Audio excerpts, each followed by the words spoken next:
Service say.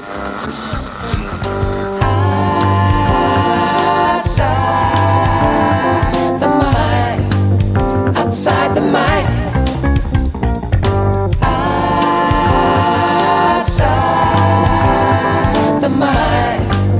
Outside the mind. You can't buzz us right out the gate, Marty. Well, I can't? Well, who says? Where's the rule? The buzz rules. The buzz rules. Well, you're going to have to print those out for me along with our mission statement. Hey, how does the bee get to school? How does the bee get to school? I don't know, Jarrett. How does the bee get to school? He rides the buzz.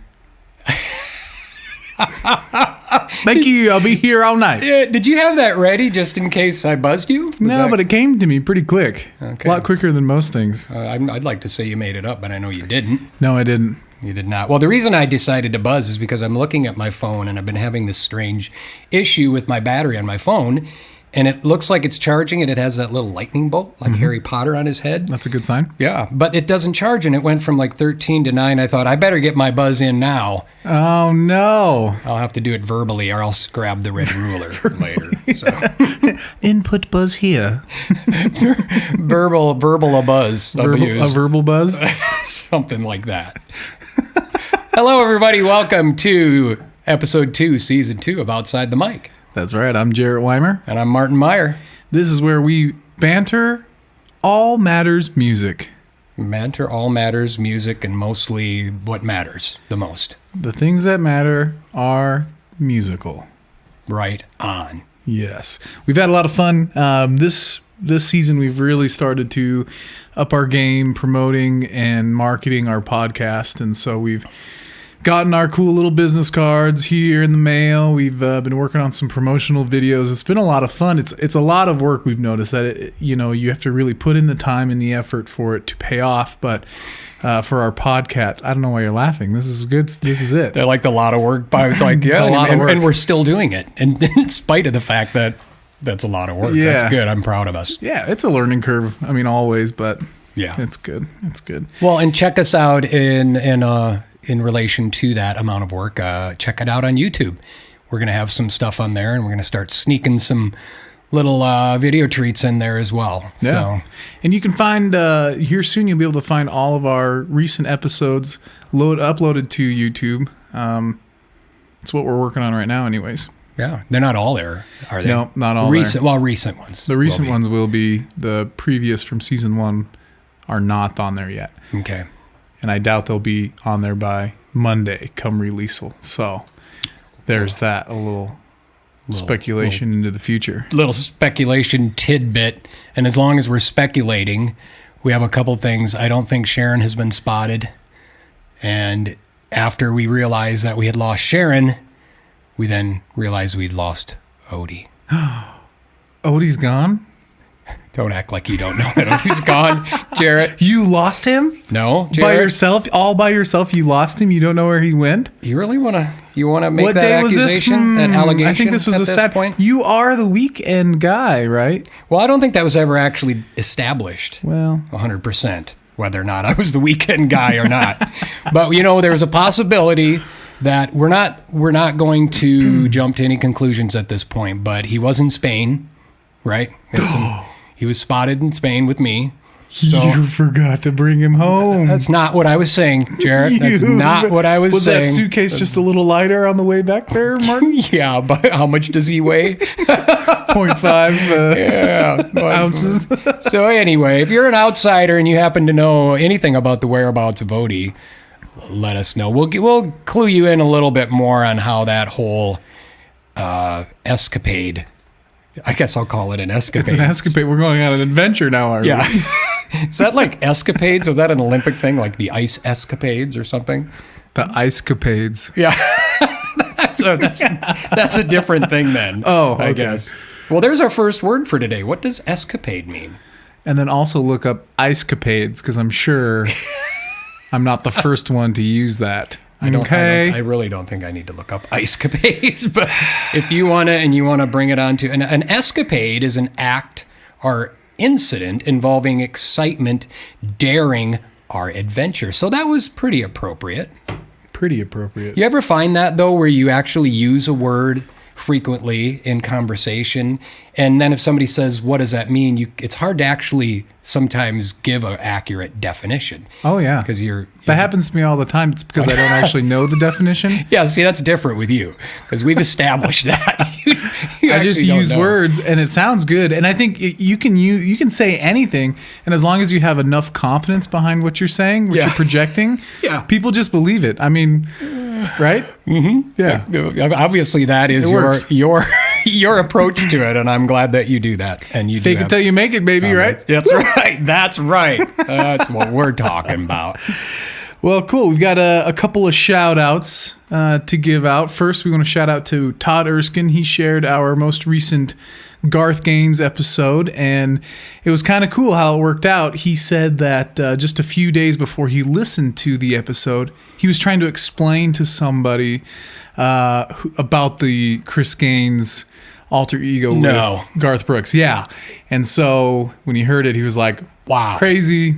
Thanks for the episode, guys. So shout out to Todd for the crazy, what was the word you called? Escapade? No, Sorry. From what you used to use a word, it was in relation to shouting not out? serendipitous, but it was synchronicity. Synchronicity. Yes, that's it. Well, See, I'm learning. I was almost there. You were almost there. Well, and that was exactly my thought when you just brought this up. I'm just going, wow, here we go already, just two episodes in to season 2, and we're starting to get that synchronicity again. Yeah. That blows my mind. Yeah. I mean, what are the odds? Because Todd's a really he's an outsider. Yeah, he's an through and through. outsider. He's a really dedicated listener, likes the show. We're thrilled about that. And now he had a synchronistic event. Yeah. Didn't he have another one too? There was a word, fact check. No, there was a word we had used, and it was in some episode, and then I think he said something about he had just had... this is weird. I'm having a little flashback. I think I remember what we talked. What was the word used? It was one of your big words that you were. It was. Yeah, I'll have to think about it. Those big words for you, like twisted or something like that. No, we'll have to look that up. I think that is pretty incredible. But also, before we forget, didn't we took a vote and we came up with a name for our shout outs, and they weren't shout outs. Oh. They were called Outsider Spotlight. Oh, the Outsider Spotlight. Well, first up in Outsider Spotlight would be Todd Erskine this time. All right. I like that. I forgot about that. Thank you. Good idea. If that was the winner, I'm not positive it was, but I think it might have been. It sounds good. Okay.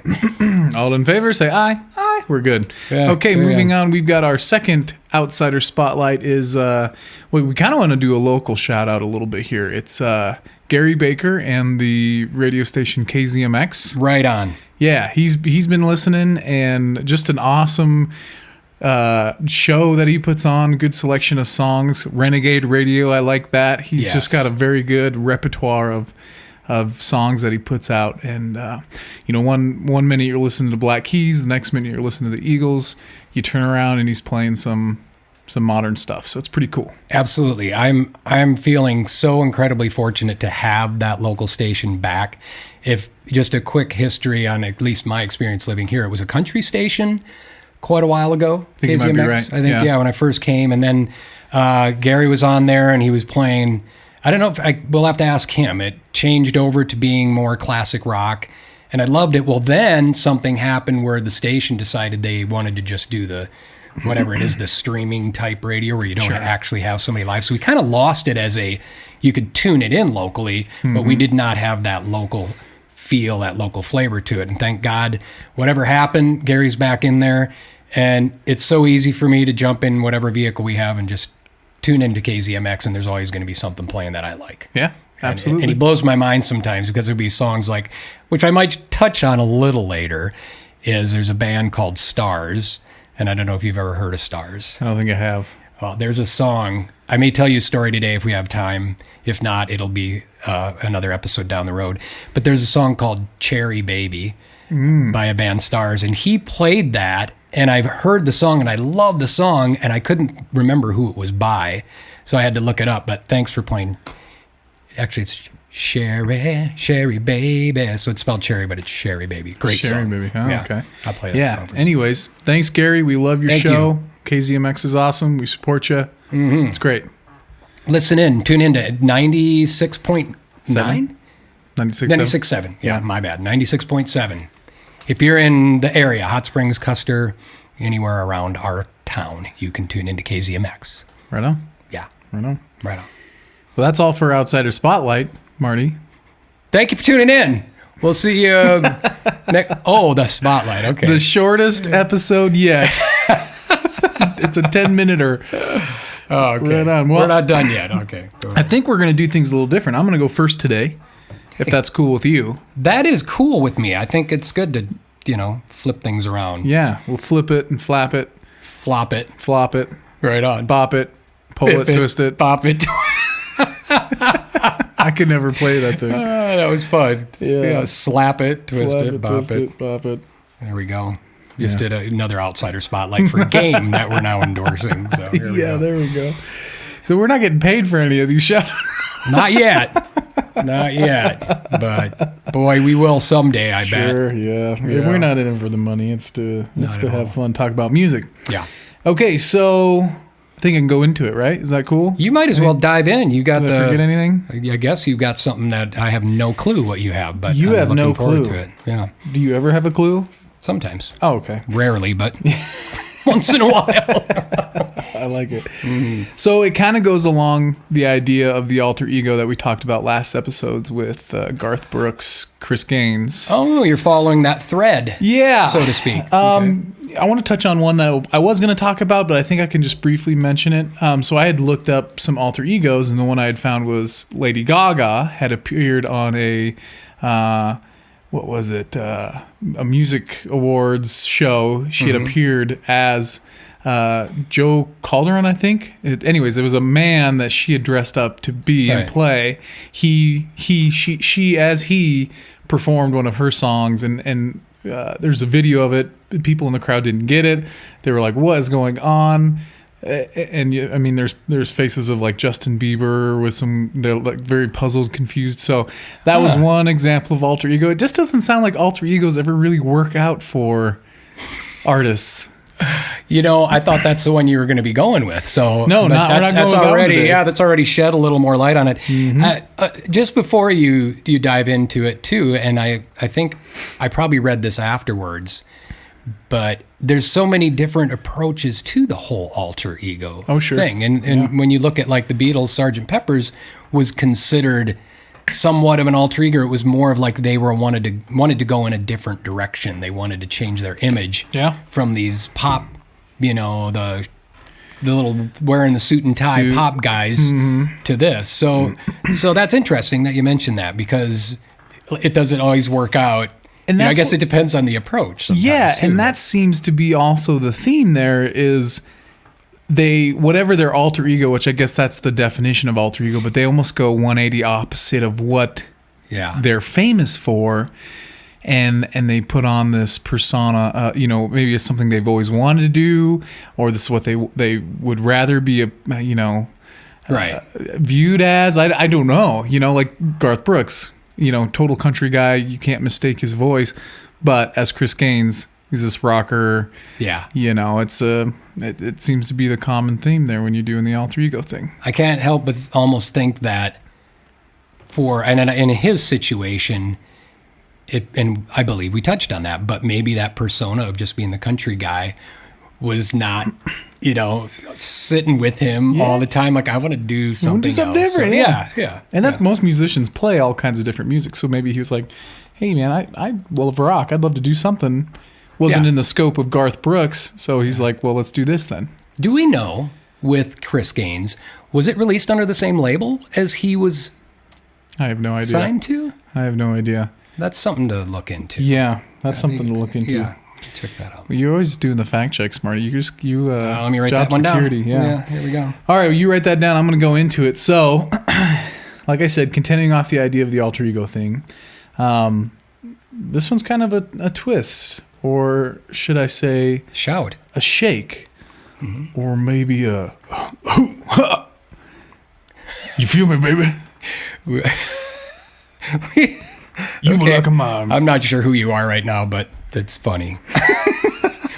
We did the shout, and now we're doing the twist. We should have did the twist and then the shout. Okay, well, Marty, you've heard of the 1950s, 60s king of rock, Elvis Presley, right? Yes, I believe I have heard of Elvis Presley. A time or two? I told you that once, didn't I? I used to impersonate Elvis Presley when I was a kid. Oh, you did. Yeah. You kind of do have the hips for it, so that makes sense. Thank you. Yeah, Thank you very welcome. much. Yeah. Thank you, Mama baby. Yeah. Well, this story is about Orion, Thank you very much. the Elvis behind the mask. Did you like that? I came up with that one. I think you're making this up as you go. So I kind of gave it away, but it's okay because the backstory is a lot of fun. So starting from the beginning, we've got a gentleman by the name of James Hodges Ellis. Was born February 26, 1945. His birthplace is recorded as a mystery, which is pretty suiting for a man with a career like his. The wiki states that he was either born in Pascagoula, Mississippi, Orville, Alabama, or Washington, D.C. Okay. Yep. His birth certificate states his mother was a secretary named Gladys Bell, and his father was Vernon. No surname. Just Vernon. Weird. Yeah. Okay. I've heard of no middle name, but never no last name. So What's his whole name again? Give me one more time. which I'm just one? gonna write that down. Vernon? It's Vernon. No, but the guy you're talking about, James whatever. Well, his name is James Hodges Ellis. James Hodges Ellis. Gotcha. Yeah. Go ahead. I think I'm saying that right. Anyways, Probably. someone tell me. Not. Probably not. So his first shot at success was in 1964, and he was playing nightclubs in Georgia where he released his first single, Don't Count Your Chickens. And it was noted quickly that his vocals resembled closely to that of Elvis Presley. Okay. His low timbre and smooth sibilance reminded those of the King. And there's always somebody with the master plan. So in comes a gentleman by the name of Shelby Singleton. Have you ever heard of Shelby Singleton? You know, I don't believe I've ever heard of Shelby Singleton. No. Can honestly say. Okay, well, it seems like he was kind of a little worm in the music industry back then. But let's just... that's my Shelby take the on- Worm. Okay, yeah. Oh, is that what they used to call him? That's his nickname? Yeah, I used I to didn't watch know. a It just was cartoon. fitting. No. Okay, so Shelby Singleton was a record producer for the label Smash Records. Okay. Singleton was an ex-Marine that worked his way to the top in the music industry as a producer, and was noted to produce hits from 60s artists like Ray Stevens, Jerry Lee Lewis, Roger Miller, and Brooke Benton. So some pretty top dogs back in the day. Love Roger Miller. Love it. Jerry Lee Lewis loved his all, playing. all Yeah. those guys. Yeah. Well, Singleton caught ear of Ellis and noticed the close resemblance of Elvis that he had seen an opportunity to capitalize on. Singleton mysteriously acquired the rights to Sun Records, which was the record label that people like Johnny Cash, Elvis, that they were under the Sun Records label. That's what they got most. I remember famous hearing on. about Sun Records. Yes. Yeah, very popular. Yeah. So he had gotten hold of Presley songs like "That's All Right, Mama" and "Blue Moon of Kentucky." He got a hold of the rights to those songs? The rights to Okay. the catalog of those songs, yeah. Okay. And so he had Ellis overdub his voice onto these songs, and he attempted to release them as lost alternate takes from Presley sessions of those tunes. Oh, and James knew this. Ellis knew this was going on. Well, yeah, of course, yeah. Okay. So, Got it. anyways, yeah, I mean, you can see his whole goal here is to just get popular, and he Yeah. sees an avenue, takes it with his Yeah. voice, Yeah. and the Singleton is obviously capitalizing on a shady. So just quickly, to be able to capitalize on that, obviously his goal would be that he's going to release these and people are going to buy them and then just going to... They're thinking, yeah, 'Cause he they're has the never rights. heard Elvis recordings before. But now, he couldn't have had... He didn't buy the rights completely, did he? I mean, that's the information that I found. Because I don't know, maybe Sun Records wasn't a big thing at that point. How big? What year was this? This Do we know? it had to have been, because what's coming up was like late 60s. So this had to be late 60s, 70s. So this had to be maybe early 60s or so, especially since Ellis he started really touring around 1964 is when he wrote that single, Don't Count Your Chickens. So it was probably between 1964, 1970, I assume. In the beginning, and while Elvis's career was still burgeoning, and Yeah. Yeah, Well, I he was mean, out there, by this so- time, Elvis is huge. right. And so, I mean, we'll get into that. But, Okay. Okay. yeah. Carry on. So, they recorded these Maui was, sessions with Ellis, pretending to be Elvis. The label that Singleton was under, Smash Records, released the recordings, and instead of listing Ellis's name on the record, he left the credits labeled with a big question mark. So instead of crediting, and he didn't say it was Elvis Presley, it just credited to question mark. Yeah, leave it up to the listener to decide. Okay. So, now, shortly after, Elvis passes. Shortly after, Yeah, because Elvis passed 1970 something, that was like 76 or something. 77 maybe. Yeah. Okay, but I thought this was in the 60s, so I'm getting late a little... 60s, 70s. Yeah. Okay, Yeah. so shortly in term of years, it's still several years. Yeah. Well, I Yeah. mean, enough time for people to recognize this. And is Ellis now performing on his own for people as well? That I don't know. I mean, he does later. He does. Well, I don't want to give away too much, so let's go. Let's carry on. My I'm gonna mind is reeling with these This is a good one. questions. Yeah, I'm going to answer a lot of your questions here, though. Okay. So, Elvis had passed, and the newly released alternates had caught much attention. So much attention that RCA Records, which would be towards the end of Elvis's career, RCA Records is who he was signed with. Right. It was the label that currently owned all things Elvis, threatened to sue Singleton for what they thought was the unauthorized release of an Elvis song. It was only after the company hired a sound analysis to perform a voice print on the song and concluded that it wasn't the king. In turn, they dropped the allegations. They had to do that to be sure. Yeah, and Wow. a voice print is Wow. I looked it up. It's the study of biometrics or behavioral characteristics of someone's voice. Sure. Typically, they would extract features from voice samples of the source. So they would listen to other takes or samples of Elvis's voice and calculate relational similarities between the sources. Which nowadays, digitally, would be very easy. 'cause Super you can look easy. at the sound wave. Right, Yeah. right. Okay. So shortly after, Singleton revived the hoax. So after it had already been released for years, he revived the hoax and released some more known hits by Sun Record artists. So it sounds like he bought the whole catalog from Sun Records. Maybe Sun Records I'll have to look this up, but I'm guessing they were done out of the game. So he bought the catalog of their records. That had to be a pretty hefty price tag. Maybe, but at this time he's working with Smash Records. He Okay. worked his way up to being a top producer, so maybe he was able to do that. Okay. I don't know. I'm going to look into Shelby the Worm. He's quite the snake kinda- oil yeah. salesman. Yeah, and so after that he revives the hoax and released known hit singles by other Sun artists like Jerry Lee Lewis and Carl Perkins. Okay. And on those, he contributes the artist that's singing the songs as friend. Friend. So he's really playing up the mystery that Elvis Presley has died, supposedly, and now this mysterious singer is singing these songs like Elvis. So the whole thing, which has been the urban legend, which it's probably more than just this situation, but it's always, every time somebody passes, there's like, yeah, Jim Morrison, Elvis, whatever. No, he's not really dead. He's dead. Yeah, so this fuels that. Well, and there obviously, was so- that whole conspiracy, and maybe it wasn't a conspiracy. Maybe in some way it was true. I don't know. I haven't looked into it. But remember the talk about Elvis Presley being an FBI agent as well?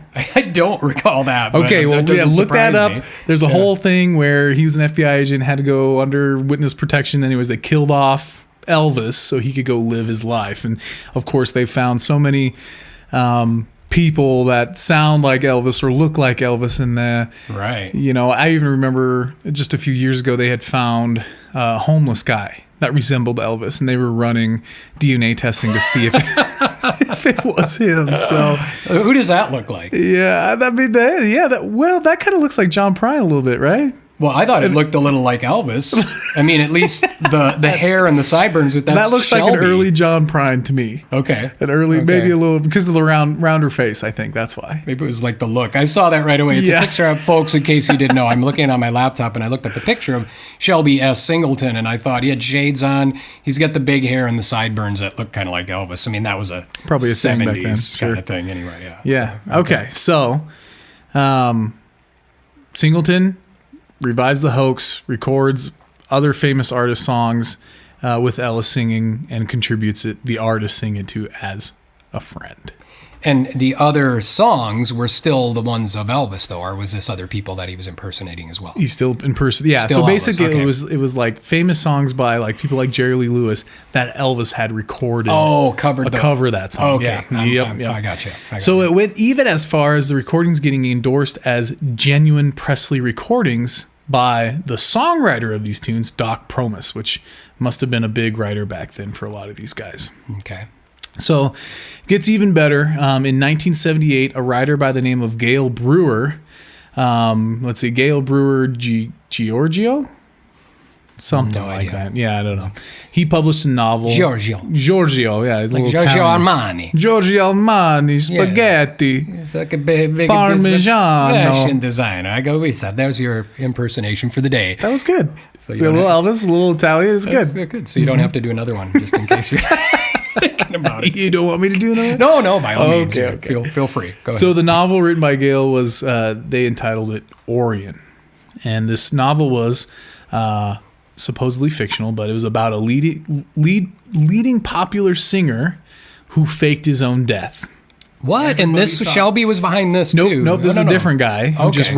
wrote a book about a really popular singer who faked his death, and everybody thought it was based off of Elvis. Okay. Yeah. Gotcha. So Singleton, being the worm that he was, convinced Ellis to start appearing as Orion and wearing a mask, dyeing his hair black, and wearing similar clothes that Presley wore when he was alive. Okay. So appearing as this persona named Orion and looking pretty dang close. And I've looked up pictures, and we'll post a picture of Orion, but he's got the jet black hair, combed back, just like you described. Yeah. The sideburns, but he's got this mask, so you can't really tell who it is, but sure does look like could possibly be, in the right light, Elvis. And is it how's Orion spelled? Orion. So like Orion, like the Orion. I think that's constellation. how. No, Yeah. I think that's how you pronounce it. Is Orion. Okay. I'm sorry. Yeah, I did read that somewhere. Orion. You're Okay. right. Okay. Yep. Sorry about that. No. You're good. I'm glad you're here. Just clarifying. Thank you. Appreciate that. That's what I'm here for. Let's see. Amongst other Moving- things. I have another quick question. Sure. And you don't have And to answer we're now, pretty but- much concluded. This is good. the story. Okay. And I'll finish off kind of what happens to Ellis and the Orion kind You of finish, situation. and I'm gonna then I'll carry my thought forth. Okay. Yeah. Anyway, so Ellis went on for years performing as Orion and had gained wide success recording several hit albums and mostly just covering famous songs and sounding like Elvis. In 1983, during a performance, Ellis tore off the mask and proclaimed never to wear it again. Good for him. Good for him. However, it pretty much shot his music career. So he attempted to continue playing music as himself, but gained little popularity, later going back to tour as Orion. And then I did read somewhere where he had a shop. He's since passed, but he did have like a little store called Jimmy's something. Jimmy's Shop. Yeah, maybe fact check Jimmy's that. Shop of Horrors. Sorry. Okay, we'll fact check. I don't think that one. they stocked that. No. Probably not. But what's sad is, to me, it seems like Ellis just wanted to pursue a career in life in music, saw an avenue because he sounded like Elvis, and could not get out from underneath that. I mean, it's sad for him, but it's also like, dude, you really played on someone's death. You played on somebody's career. Mm-hmm. What the heck, man?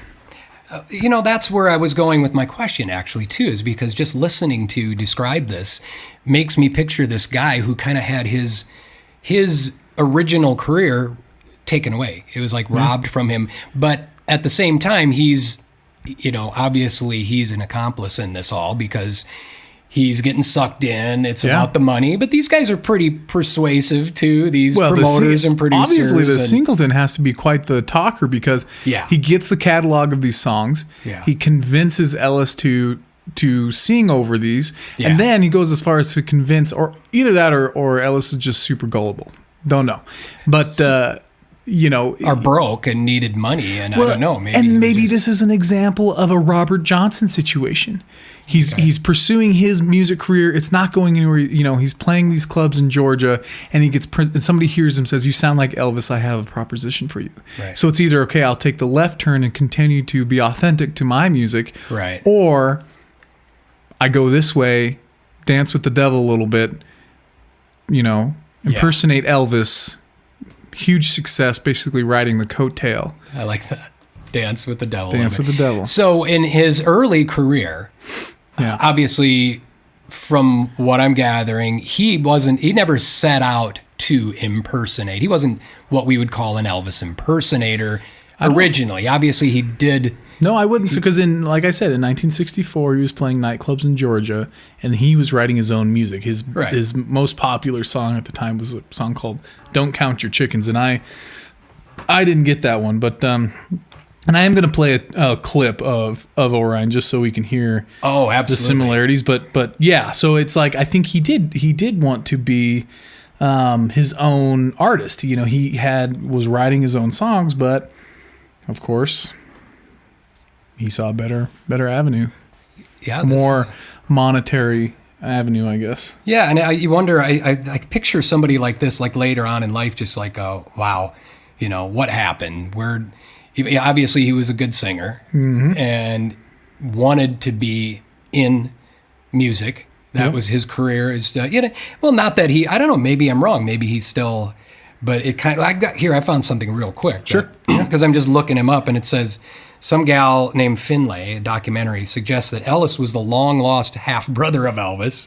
Oh, boy. A theory popular with Orion fans, but while Ellis sounded so much like Elvis, he hated the thought of being labeled an Elvis impersonator. Yeah. So much so that he even released a song in 1978 called "I'm Not Trying to Be Like Elvis." Oh, I'm sure. Well, and that kind of lines up with his big ripping the mask off at the end and saying, "I'm never doing this again." He probably was done with it being compared, but you're asking for it when you're singing his songs, and pretending to be him and trying to create this mystery of, "I'm Elvis, I never died, but here I'm back again." Yeah. Which, if you wanted to get out of the spotlight, why would you then re-enter as a masked? I have no idea. Well, I'm guessing at some point, in some juncture in this whole process, he just got sick of it and said, "I'm not doing this anymore." But obviously, till that point, he still was, he was an accomplice, I guess, or he was a character in this whole play that Shelby was putting on, and who knows how many years of his career. That I guess it sounds like it was quite a big chunk of his career. A span of 10 years or so, I think, is what it said. But I mean, think about it too. To dive into the life of probably the most successful and popular rock and roller at that time, Elvis Presley. That life, I mean, we've heard it in many stories. It was assumed in stories like Michael Jackson, where you're just in that spotlight. You're living that life all the time. You end up hating it. You can't go anywhere. You can't do anything outside of this career. Yeah, you have such fame that you're limited in this lifestyle. You can have whatever you want, do whatever you want. Money is no problem. It probably burns you out. Yeah. And that's what happened to Elvis. There's documentaries proving that. Oh, yeah. And happens to a lot of them. It's probably what happened to Orion. Good old Jimmy. Good old Jimmy. Jimmy Ellis. So let's listen to Jimmy Ellis. We're going to listen to Orion singing Burning Love here. Let's see if I can pull it up. Here we go.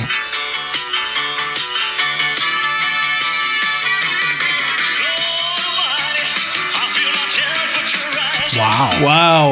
Very on the dial there.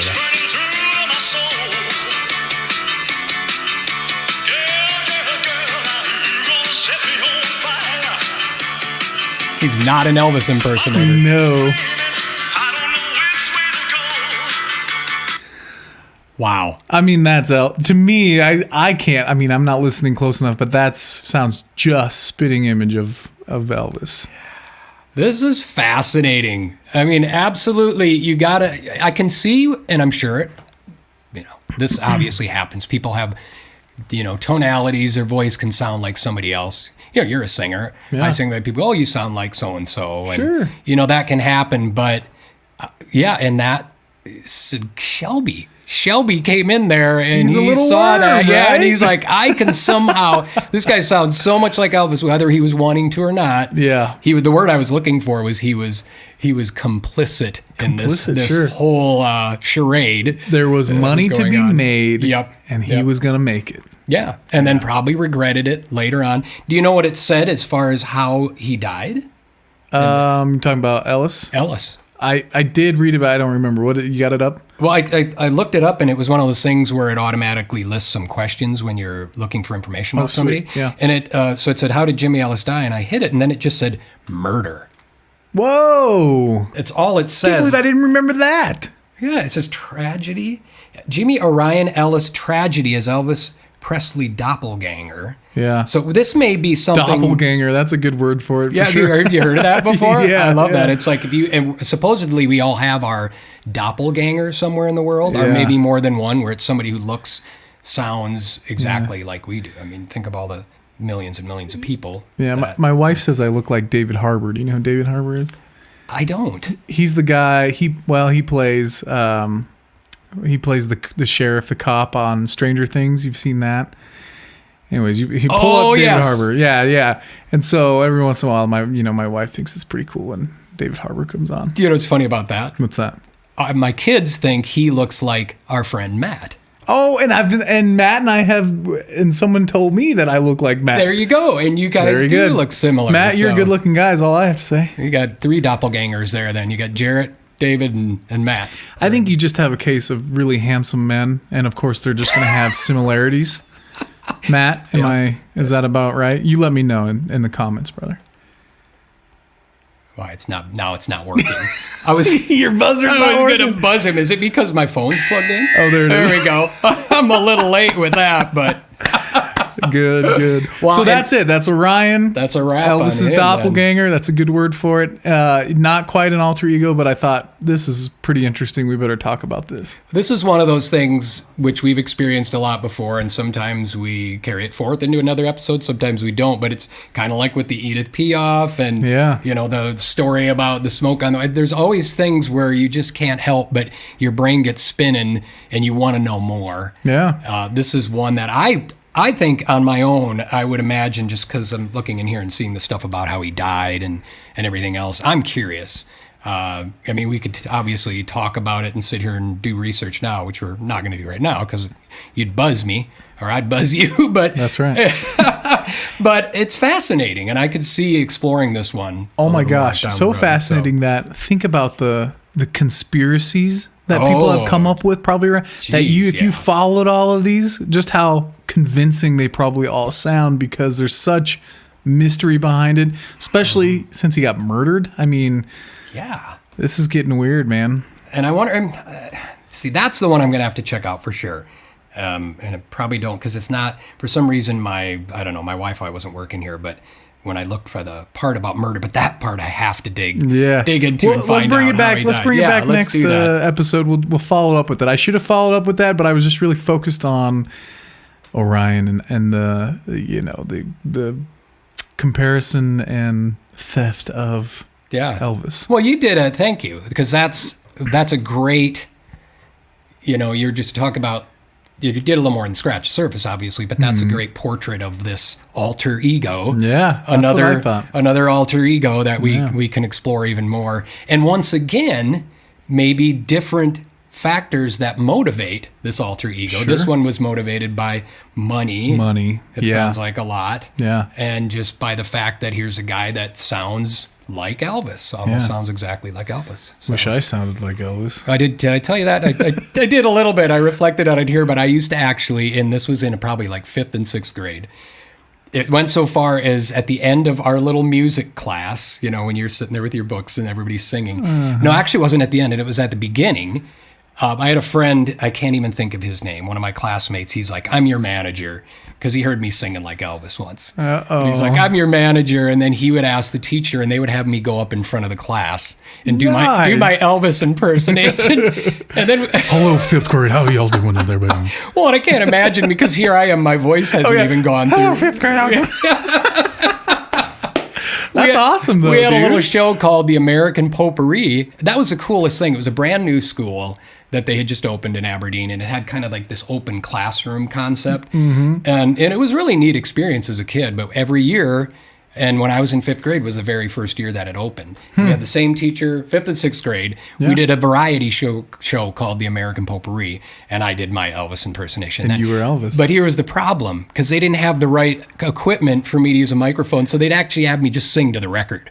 So I'm up there singing and the record's playing as well. So it's like, yeah, he sounds just like him. Turn it up, teach. But what a That's cool, precious man. little memory. Sure. there. Yeah. Those are good. Yeah. Those are what you're built off of. You build off of from there, and That's right. yeah. Building blocks that make us who we are. So I dig that you touched on Elvis, because I've always been a huge fan of Elvis. Who's not? I mean, heck, yeah. Elvis is such an amazing voice. So. I remember the day he died. You weren't even born, though, were you? Was not even a twinkle in the old eye of Mama Weimer. No. You could have been living as a dog or something in another Yeah, life. that's I don't know. No, we talked about this. I was a killer whale. Remember? Oh, that's right. Yeah. yeah. You were an orca. An orca. Very good. Yeah. Very good. So that's Wow. it, man. That's what I got for you. That was fun. That could probably be enough for this episode. I don't know. Gee whiz. I'm really excited about looking towards that one down the road a bit. Sure. We'll see about maybe in the next episode even. Something else that we will not follow through on. Well, not that I'm suggesting we won't, but we did talk last time about the royalty scenario, the streaming royalties. Oh, We were talking yeah. about Chris Gaines. Didn't have a chance to look into that too much, but that'll be something else. Well- Just in case you're out there going, why aren't they talking about that royalty conversation? And I don't know if we can have a conclusive discussion about it because it's an ongoing issue. Yeah. You know, streaming and digital downloads, from my understanding, is a hard thing to track right now, and to be able to properly pay out those royalties and where they go, it's probably going to be tough. And it's not like you're selling a bunch of CDs. CDs are kind of a thing of the past. They're making car stereos that don't have a CD player in them anymore. Yeah. And for me, that's weird, you know, but that's how it's always been. Happened to 8-tracks, happened to tapes. Records are coming back, but those are because it's a nostalgic thing. It's a cool thing. Yeah, the vinyl thing, which I didn't find. There's nothing more on that. I did look. No new news on the burning of Atlas, was it? Yeah, the Atlas. Or Apollo. Apollo, thank you. Yeah. Apollo record plant. But we're going to continue to follow that. And, well, that's good. These are just conversations that we continue having. And if we hear stuff about... Maybe it's an ongoing conversation. We'll just keep our eyes on it. Yeah, I would say. Okay, so moving on, I have, which was prompted by following up about our story about Tom Petty. And these urban legends it all started with people misunderstanding lyrics. It's interesting. I find these two topics to be kind of related because you do have like different motivating factors. Sure. With the alter egos, and the same thing with these songs. The mis stories of the songs. Yeah. Misunderstandings. Yeah. Now, the thing I wanted to see when I started looking into this again was, is there an actual, like, what's the origin of this story? Sure. And so from what I've been able to dig up, it doesn't seem like it's in a lot of these is not really possible to find what the origin is of this, because it just happens. It's kind of like with this stuff, it's not necessarily, you know, there's A follows B, C, whatever. Yeah. It's just things just happen. And I think I found one explanation. It says, for whatever reasons, this is under origins, perhaps as a way to make sense of otherwise enigmatic lyrics. Oh boy, what does that mean? Do you know what that means? Not at all. That was one of those words where I probably could use it and not really know for sure, but basically it's just mysterious. It's like a mysterious. Enigmatic. Yeah. So otherwise enigmatic or mysterious lyrics are perhaps just for fun, or perhaps it's a bit of both.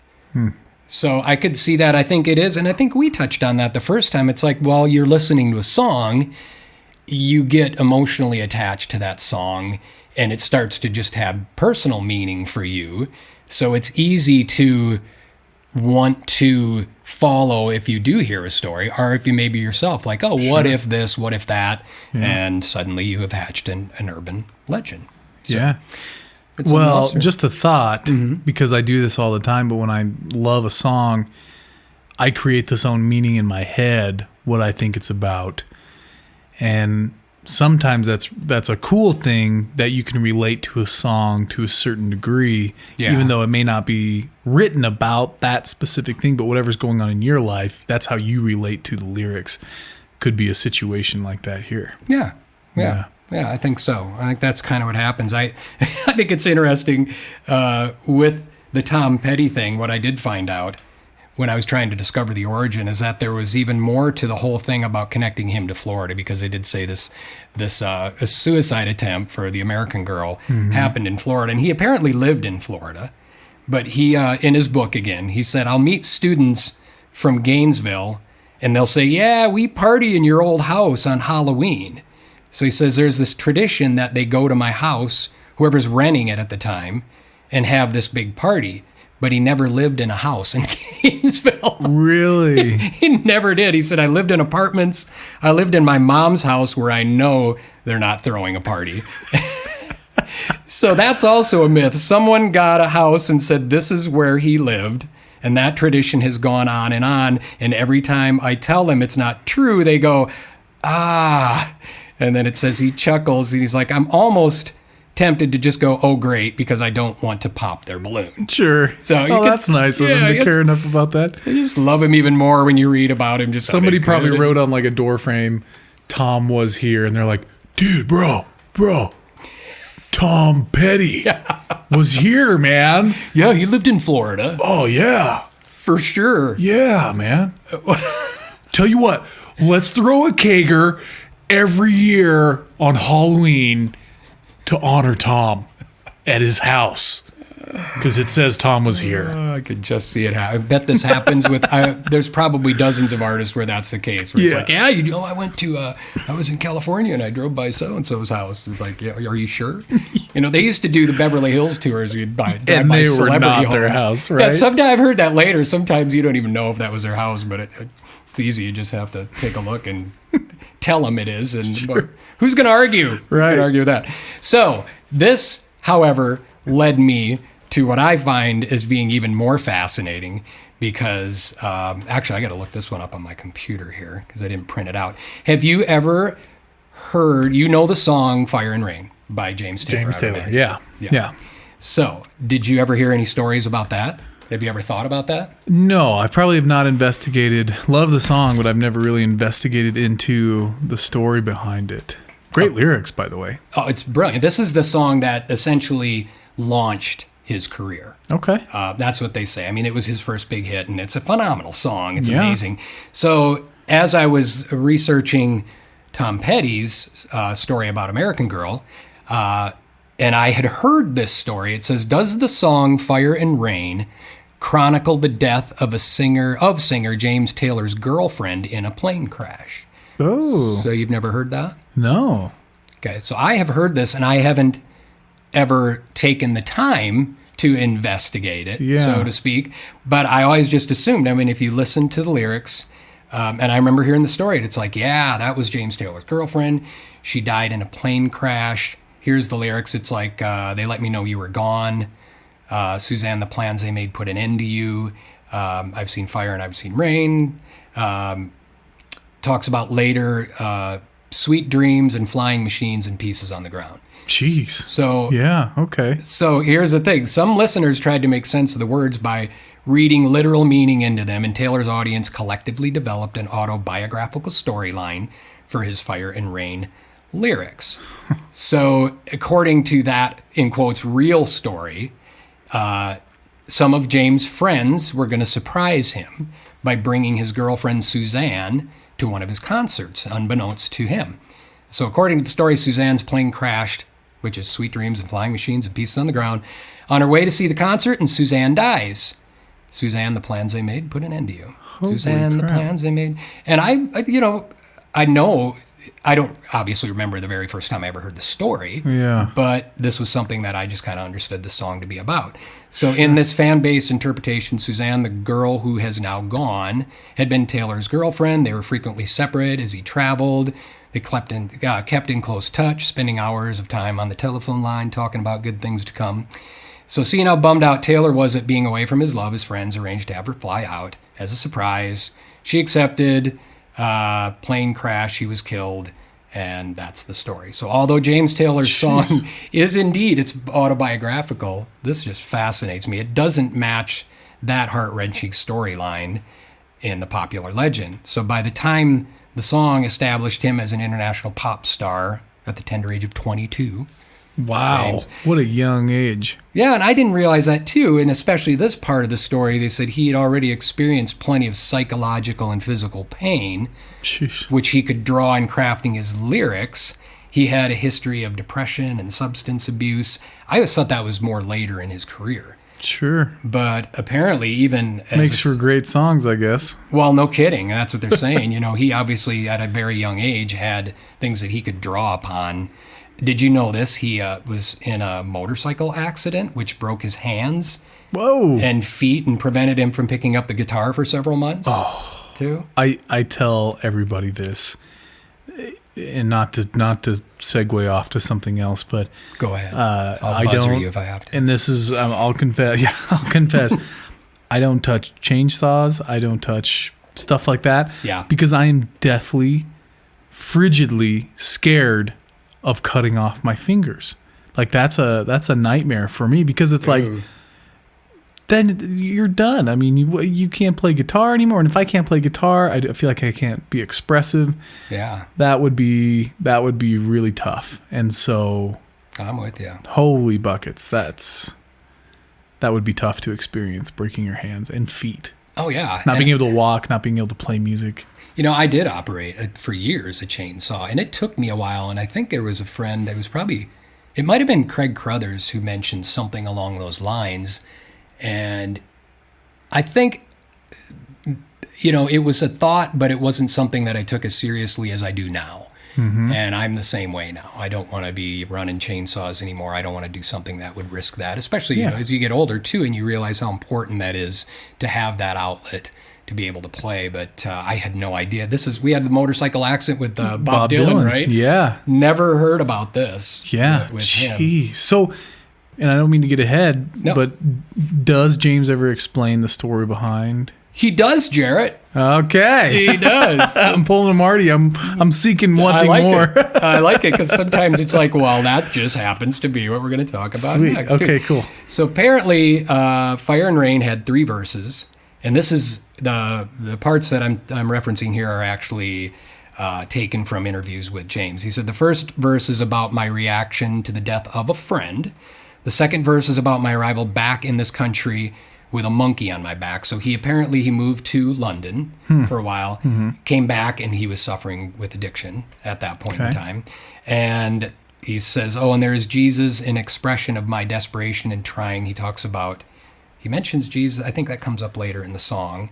And he says that's his desperation in trying to get through the time when his body was aching and the time was at hand when he had to do something. And the third verse of the song refers to my recuperation in Austin Riggs, which was a facility for drug abuse, or whatever it may be, which lasted about 5 months. So the Suzanne mentioned in the lyric was actually, it wasn't a girlfriend or a fiance, it was just an acquaintance. It was a friend of his that he met when he lived in New York and was performing with friend Danny Korchmar, Joel O'Brien. They were in a group called The Flying Machine. Oh, okay. So as quoted in a biography, Taylor said, I knew Suzanne well in New York. We used to hang out together. We used to get high together. I think she came from Long Island. She was a kid like all of us. So he had relocated to London. He was in the middle of finishing his debut album, which he was actually with Apple Records, the Beatles label at the time. Okay. So he found out that she committed suicide, Suzanne, several months later. Another suicide story. Here we go. But this is the true story. And apparently his friends withheld the information from him because they didn't want to distract him from his career because he was in the process of finishing an album.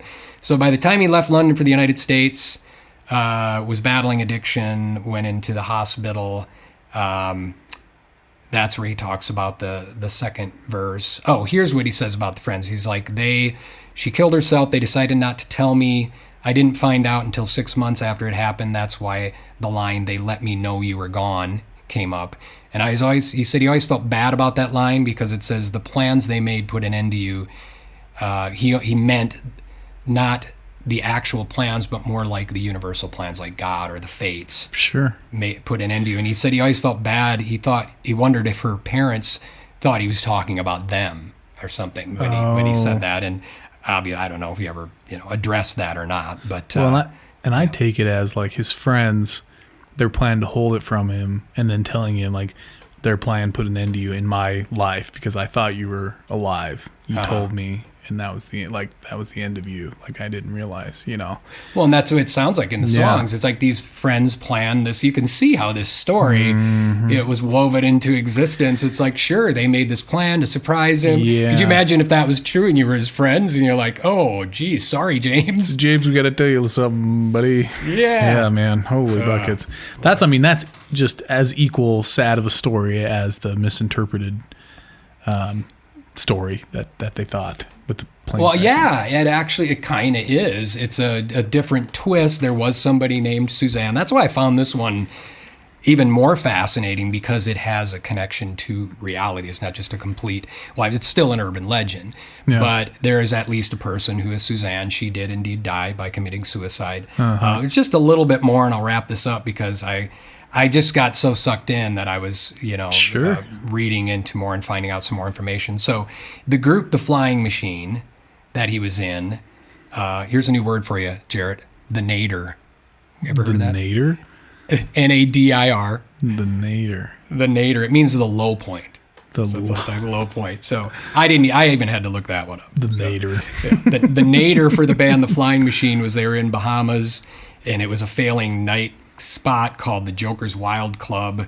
So him and that group, they had bad food, no pay. They returned, disbanded once their flight landed in New York. That sounds like a major nadir. Yeah, sadder still was Taylor's horrifying descent just before the Flying Machine had hit career turbulence and begun to lose altitude into full-blown heroin addiction, which I hate to get. But so that's the third and fourth verse where he was in this facility, Austin Riggs, and he struggled with depression, strove against heroin addiction, and experienced the disappointment of a bad ending in his fledgling musical career.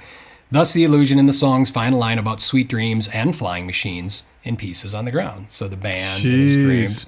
What a brilliant writer, right?